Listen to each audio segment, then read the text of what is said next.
আরে ভাই মিষ্টি লাটা কত দাম ভাই আর হিসাবে তো ছয়।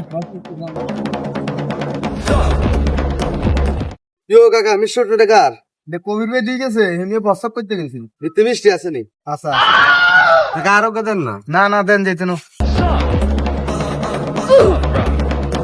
কি সাইজ করছে আমিও খাই লাইছি সুপে ভাই দেন। ভাই হ্যাঁ ভাই বাইক মনে মেহমানটা বানাইছি আরে না ভাই কোনো মেহমানটা বানাই এনো আর ঘরের ভিতরে ইন্দুরে আছে না খাতা বালিশ কাটি সব একখানা করিয়ে লাইছে অনেক মিষ্টির লগে আছে না কোনটা বিষ লই এই মিষ্টির লগে বিষ বিশেছি ইন্দুরে খাই সোজই থাকবো। ভাই ভাই ভাই এটা ইন্দুরে খানার হরে বাঁচানোর সম্ভাবনা আছে নি? এটা খানার পরে ইন্দুরে সোজা উপরে টিকেট বাঁচানোর কোনো সম্ভাবনাই নাই। बाय बाय टाटा गया।